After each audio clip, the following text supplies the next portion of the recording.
everybody, welcome to episode 2 of the layout updates.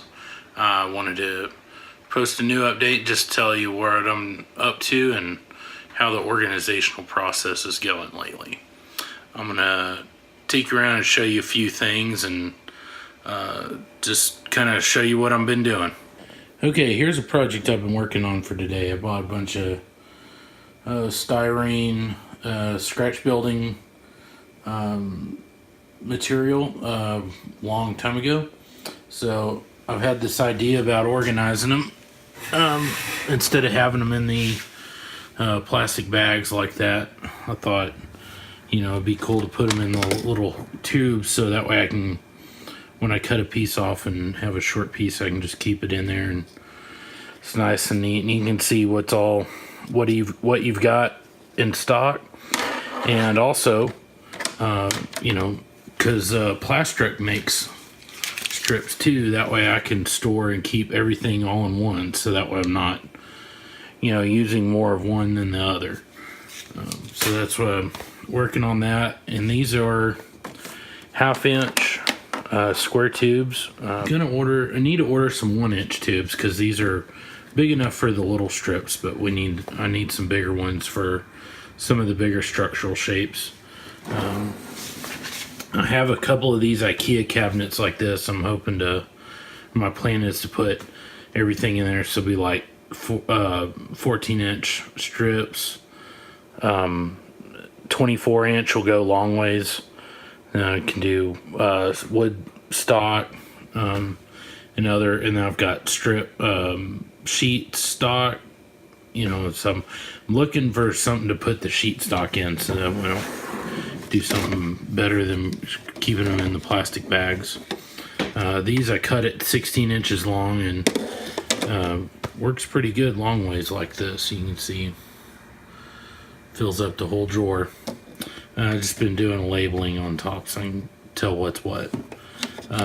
Thinking about actually color coding these with probably electrical tape, so that way the different sizes, like I've organized these for these are 10,000s right there, so I'll do 10 one color, 20 another color. That way when I go in here to find something, it's real easy to find it.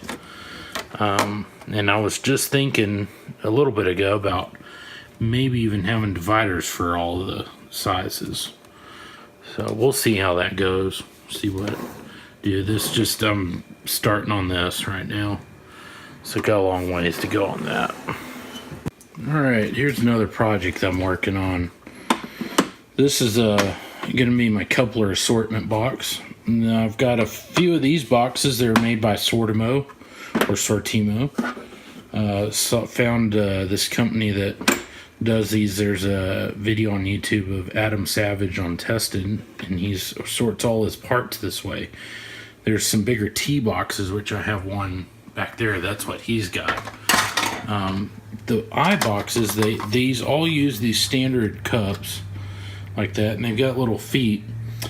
In the T-Boxx, they actually have holes in there that they'll lock into, so when you dump the container over, turn it over, none of the stuff gets spilled or moved around. The I-Boxxes are smooth on the bottom. I'm thinking maybe cutting a little sheet that'll go in there and kind of help lock all these in if I have to take them out. But this one's my coupler assortment. So I've got the KD couplers I bought a while back. I bought a sampler kit that has like one of all the different couplers they've got. So you've got short shank center that's in the center, and short that has an under shank where the coupler is mounted above and the shank is below.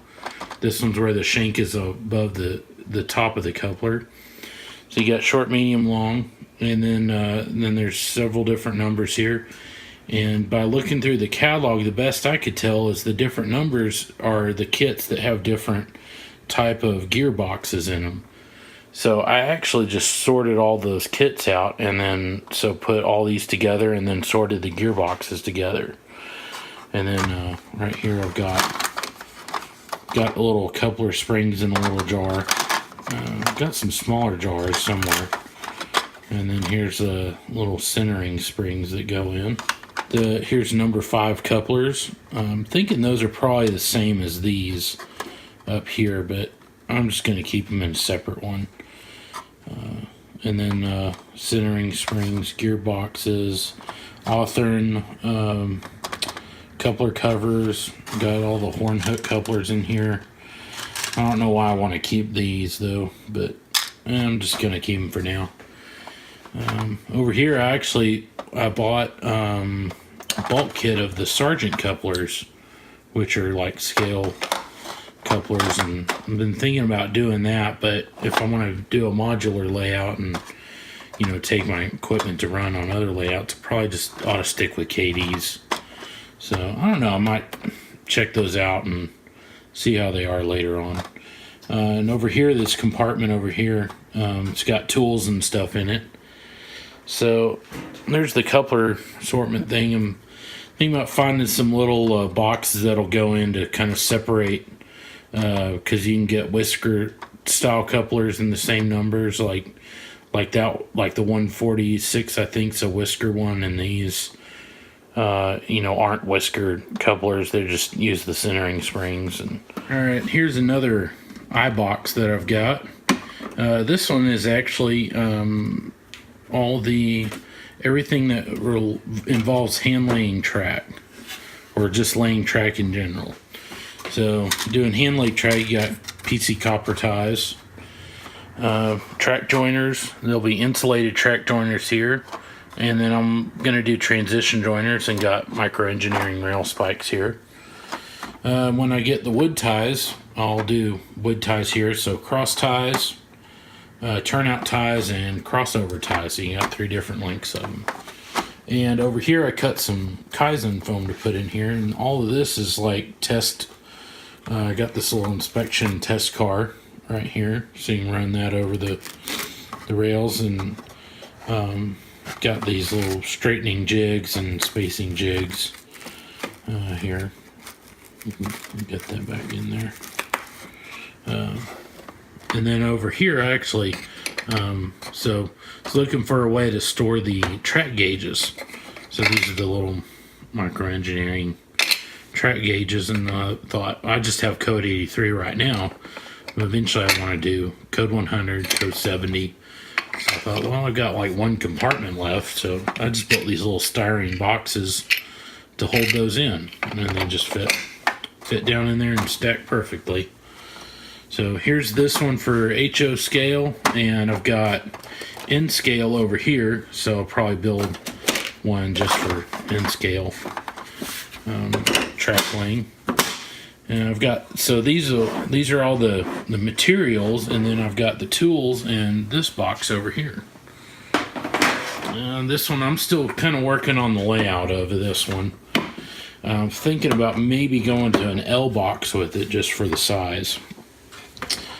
So this thing about, I was looking at putting this little box in here for holding the pliers and some of the other tools. Just take up a lot of space, and the rail roller will go there. And then the other tools I've put in here, so it all fits without the saw, but the saw takes up a lot of room. So I could do the tie breaker jig right there. And then I was thinking about cutting this foam where that sits down in the bottom. And then this little frog helper tool will sit on top. And then over here, the point form tools will be here. So in these, I will change out this, and these tools, I'll change these out depending on what I'm working on.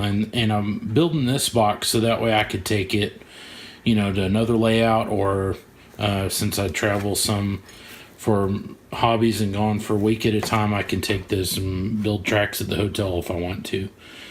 So I'm gonna have just do point form and then the stockade tool, so change those out depending on what kind of turnout I want to work on at the time. So that's it for this one. I'm still working on it though, and all this is that Kaizen foam in here I'll put in. I have one more box here, and this one I thought I'd sort all my super detail parts in here. So I've got, these are like relay cabinets, track kind of details, some chain there. This just kind of thrown in here right now. Over here I have all the super detail parts for C44-9, and that's going to be a project that I'm going to work on here in a little bit. I've got probably when I get going I'll start working on that. I've got like over a dozen of those to do, so this is just for one right there. So that's a pretty neat way to organize it. I've got these I-Boxxes came with this little sorter box here that has drawers where those I-Boxxes slide into. So this I'm going to set this up just to have some general modeling tools in the top, and then that if I'm working on track, I can load the two, the toolbox and the box that has all the cross ties and all that. I can load that in there and take that. And I'm also looking at getting some other boxes to organize a soldering iron in, and then that way I can just click all those together and take them if I need to. All right, here's another storage idea I've came up with. These little binders, I found these. I've got a lot of decals, so I'm looking at way to store those, and I was looking at doing them in plastic bags, and you do file cabinets and all that, but I'd like to be able to look through them easily, see what I've got. So figured this little binder is the best way to do it. And you could do a big binder with big sheets like that, but I thought I want just something a little small and nice and compact to get. So this is you can get these at office supply stores. This is just an 8.5 by 5.5 binder. And so I've just got these, and they have these little page protectors for that. So I've got that and took them out of the paper bags they've got and just keeping them all in here. And got a couple extra for future sets. And back here I found these in some boxes of some buildings that I've built. So I'm just gonna put like miscellaneous decals, hang on to them. You probably use them for something. Another thing I've got to organize is electronic components. I got through-hole components here, resistors, capacitors.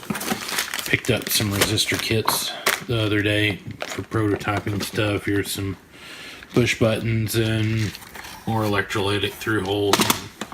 Those are nice to put in those boxes like that, but see, like here, they're all in a bag. I don't want to have to dig all that out, sort through, find the one that I want. It just takes a lot of time. So I was considering using one of the I-Boxxes for a while, and I was on YouTube and the internet and found that some guys are taking these little baseball trading card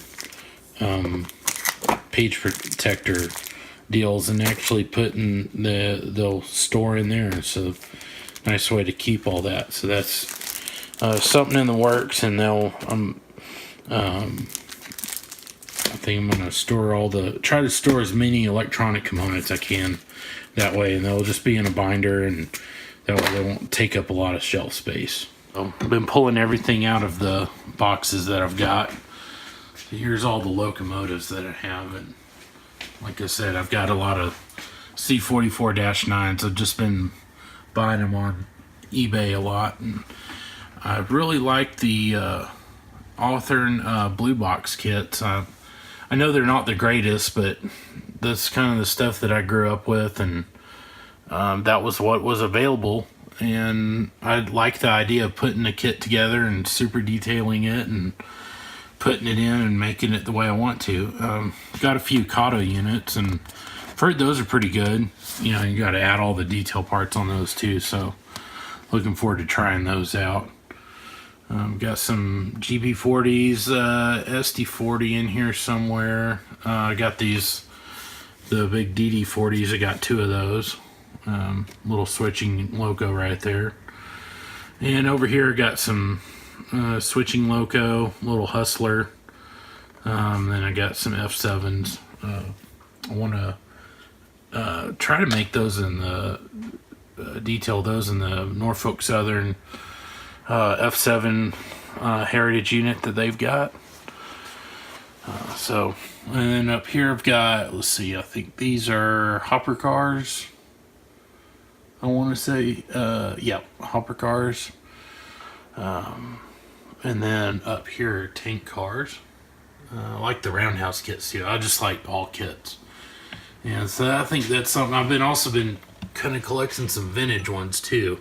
And just some weird ones also. Like I've never heard of this brand. McKean, so I want to do some videos on what it's like putting those cars together. And over in this cabinet, got some more cars. So I've got some model and steel mill. I've got the Walters hot metal cars. And got quite a bit of a collection of them. This box is all full of them too, and got ingot molds, everything. Over here I've got gondolas. Probably need a few more of those. I got some container stuff right there. Probably won't be doing that till, you know, I've got a bigger layout or do some, you know, module railroading with other modules. Flat cars. Got a whole plethora of box cars. I actually found these are undecorated box cars I found on eBay as a lot. There are 48 of them. And I've got some plans for those, and we'll probably talk about that later when we get to that point. So, and over here in this cabinet we've got structures. I've got some HO structures down here that I've been collecting. I've got bridge parts, super detailing part, or like little bitty, you know, laser structures and stuff. I picked up a signal head one time just to, you know, try that out. And these I found, those are actually my grandpa's, and that's, I think this is actually a plaster kit right there, and it's a little church right there that's unbuilt. And up here I've got N-scale. So, been thinking about building a little N-scale coffee table layout, and then another friend of mine that I've known through one of the shows that I do, he had a bunch of N-scale stuff and decided to give it to me, so that's all up here, and picked up some kits for that the other day, so that's all in that cabinet. And then this cabinet over here I've got built structures. So these are just structures and stuff that I've gotten from my grandpa and I've built. Here's the Walters electric arc furnace. Did that a while back, but I think now that I've into steel mill modeling, I'm gonna either redo that or just, you know, get some new kits and do that. These are some scratch built structures that I've been working on. These are of the dust collector that we had at the ironworks, and I've got the drawings for that, and this is my first attempt building it. Didn't like the way it was turning out, and then I thought I'd do this, and I don't know, I might try to finish that, or I may just start all over. Someday I want to model the whole iron foundry that we had in the middle of town. Maybe incorporate that into the layout somehow. So here's some more structures that are built. We've got the Walters roundhouse. These are all, it's kind of beaten up a little bit. Lost some of the detail parts, and I'm trying to use these if I can. Maybe weather them a little bit. So I had this, Grandpa had this castle. It's kind of neat. So there's all of that. So I've gotten all this. Here's the Walters electric furnace here. Still got a little bit to sort out. I've got all these are all drawings from Michael Rabbit that I've got. Thinking about building some boxes for them. I mounted them on cardboard just so they're easier to handle, and so I can pull them out and reference them when I need to. So I'm thinking about building some boxes that they will just sit in under the layout. So it'll be an easy way to handle all that. And so did making a little bit of progress. Still got a lot to go. I've got some scenery stuff I put in up here. Bought that the other day. Might come in handy. So here's some of the scenery stuff I've got. Not a whole lot, but you know, it's a start. I haven't really gotten into scenery much yet at all.